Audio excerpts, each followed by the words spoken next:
February 20th, pulling the N52 out. That blew up for no reason.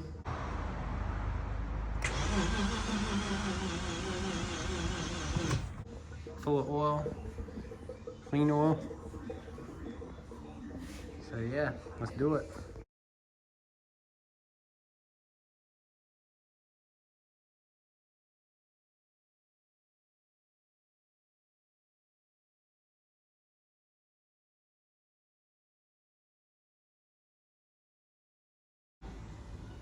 All right, guys, the day has came. We are about to put our 6.0 in the Beamer. We have our E90 package right there. BMW over here. Hoping for some good results. It's about freezing cold outside, so got the door shut, but about to put the mounts on the 6.0 and see what we get. We were hooked up with the goodies, all of our brackets, alternator bracket stuff, power steering, some stickers, of course, which we already have on our quarter glass. There's one motor mount. Not sure which side that one is for.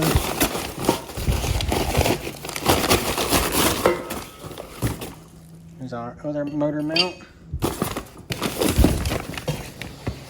So we have pulleys and bolts down there. There's our A pulley. Here's our cross member for our transmission. So yeah, let's get to it.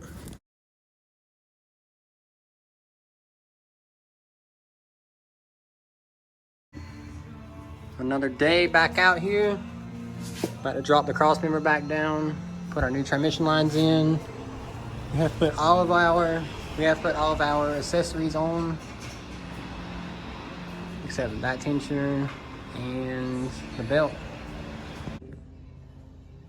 Made a little bit more progress on the E90. Since last time I showed you guys, I have started wiring switch throttle bodies. The old one is somewhere around here. Plug wires, coil packs. Had to drop this coil pack down just for now until I get my Camaro coil pack set. But we got our serpentine belt tensioner on. Coolant hoses ran for the heater core. So we're getting closer with it. Today I gotta figure out this mess over here. We gotta wire it into the CAN bus system of the BMW to make our cluster work. Got our trans cooler on the top. And we got our wrecked interior inside. So pretty much I've had to put an LS1 intake on it. Put my factory Escalade alternator on there. Belt tensioner off a 2010 Camaro. Water pump 2010 Camaro. 99 Camaro throttle body. Ran my transmission lines to AN fittings at the back. We have our transmission cooler right here. Hopefully it's big enough. Had to remove all this insulation under the car, the cloth BMW fabric. Other than that, putting the motor in was pretty straightforward. If you're doing the swap, I will tell you right now, pulling the inline 6 out of here is a lot harder than pulling this out. I'm on my third time of pulling this out. As for heater core fittings, if you do this, I ran a 5/8 hose right to there, to the top heater core hose, down to here to a 5/8 to 3/4 adapter, ran it down under the subframe to our water pump. The other one is just a 3/4 hose all the way through. Just cut it right here where you have, just cut your quick connect out right here where you have your heater core fitting, and just put you a barb in there.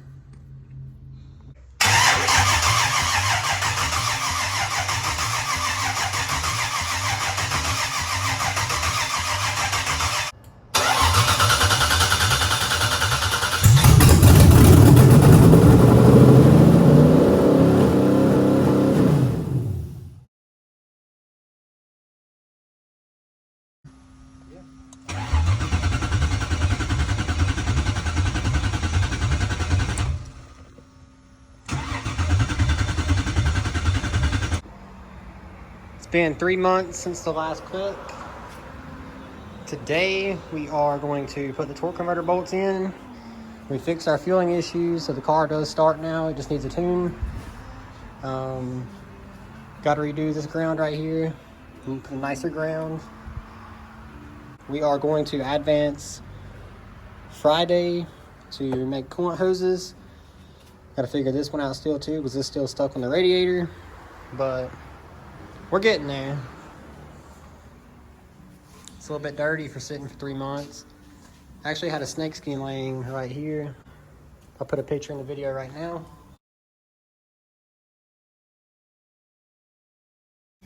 Paint looks a little worse, but we're painting the whole car anyway, so it really doesn't matter. So we're gonna go ahead and raise her up. Transmission cooler is hooked up, plumbed all the way back to the transmission. This weekend, like I said earlier, coolant hoses. We're gonna tie up all the rest of the stuff. Gotta do throttle cable. Should do drive-by-wire, but whatever. Car starts with the key and stuff. I did stick the front end on this thing while I was in my house just last week, but it literally sat untouched for 3 months. Like, it's dirty compared to where you saw it last, but this has been a 8-month project. So this is not my only project though.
We have our drive shaft acquired.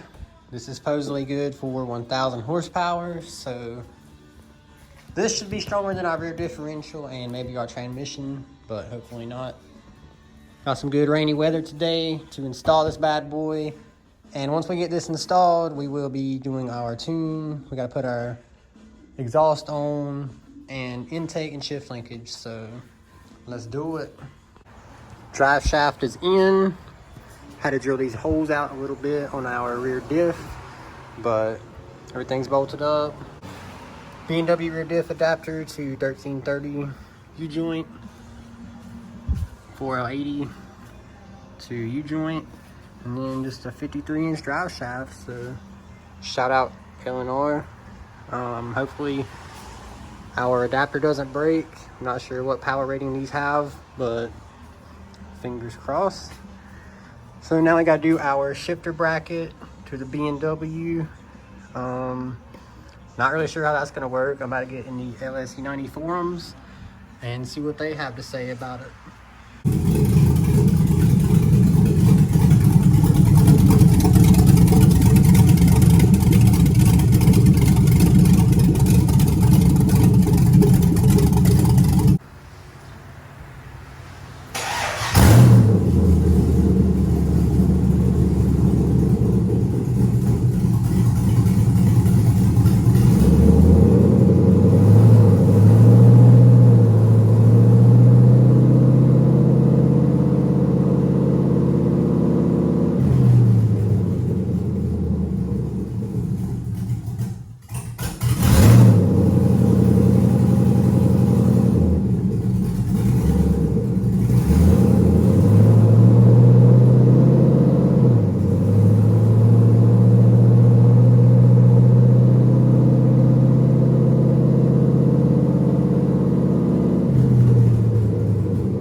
We just did our first burnout with the LS-E90. It was okay-ish. Having shift linkage issues. We gotta fix the shifter in the car. But it does burnouts. Open diff though. Not bad progress for one day. Next step, intake, exhaust, tune. So, and then wheels, and then turbo.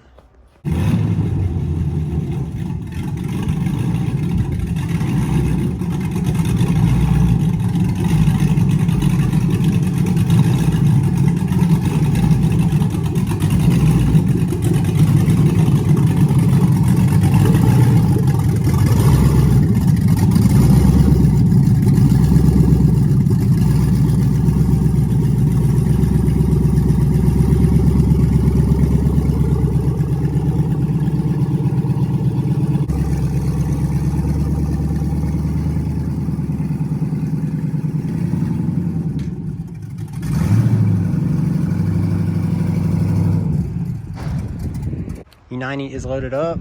About to take it to the muffler shop and get some exhaust on this hoopty. Gotta get that fuel. We hit the muffler shop. We are picking up the LS-E90 from the exhaust shop.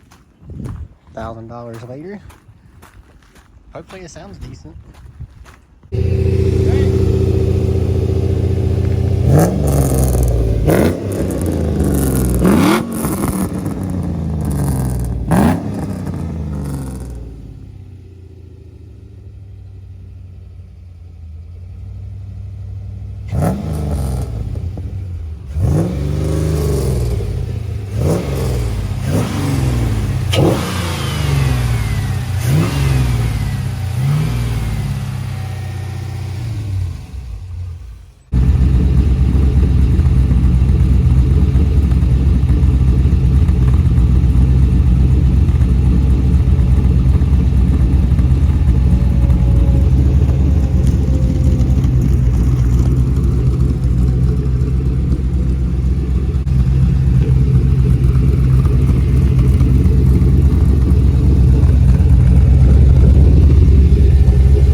To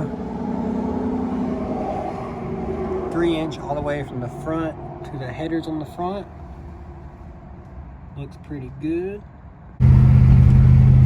First test drive with the LS-E90. So far so good, knock on wood. We have no headlights and my steering wheel is crooked AF. But nevertheless, we are out here without power steering. So give it a quick grip this way.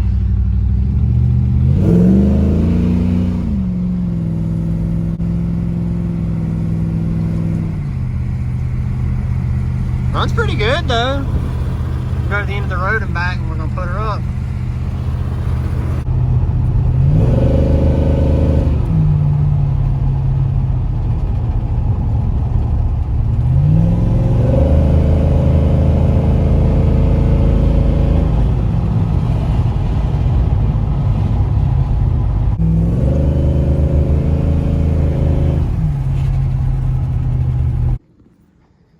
First baby pull in the LS-E90.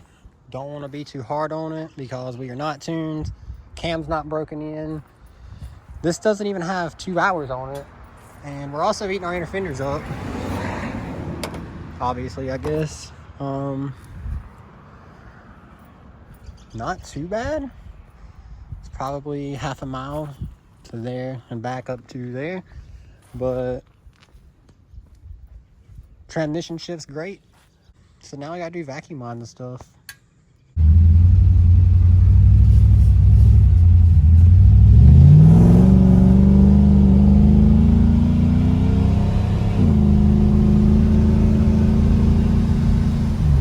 Little bit of an exhaust check. Got that fresh mud on there. All the way up under the diff. Factory hanger. Clears perfectly. Looks good. all the way back.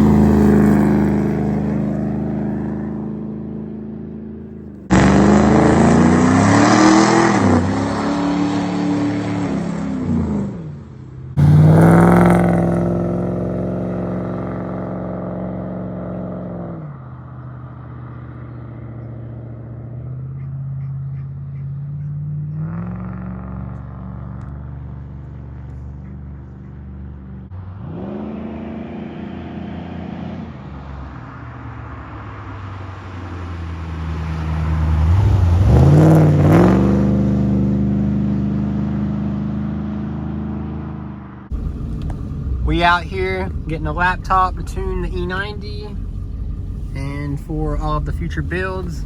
So let's go in here and spend $400 or $500. So I ended up going with a MSI gaming laptop. It's ran me about $700 after taxes. Should get the job done, hopefully. Putting the headlights back in the E90. Had to run the pull apart to get some bolts and a headlight bracket, but about to put the front bumper on it too. Front bumper is back on, not painted, but it's whatever. Fully bolted up. Now we gotta do our O2 sensors and our intake. All right, so it's been a couple days since the last clip. I've been driving this every day, no issues other than the tune and the no idle. But today we're about to get a remote tune.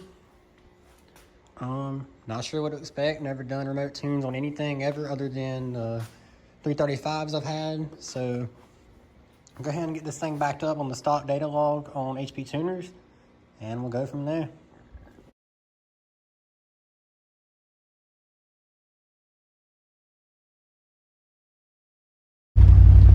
We are going for a data log, 10-minute drive, and we'll come back and see what we got.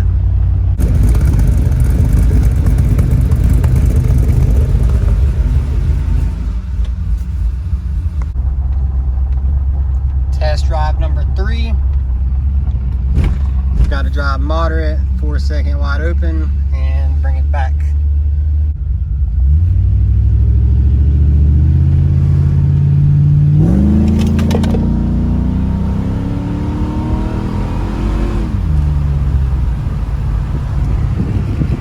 Test drive number 4. We have to do wide open acceleration this time, which I'm about to do now. Everything's going good, knock on wood. Temperatures look great, everything's looking great. So, let's do a little pull right here.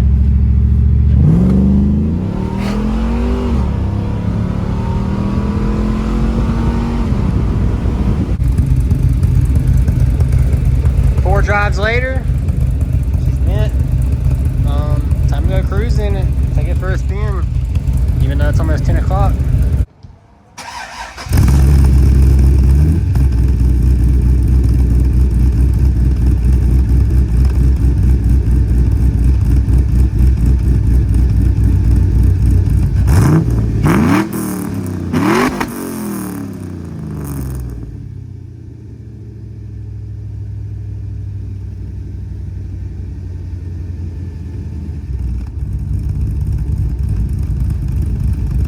All right, guys, my intake I bought for this got lost in the mail. And when I say intake, I mean like from throttle body to out here. So for now, we're just gonna take a 4-inch coupler to the mouth to a pod filter just for now.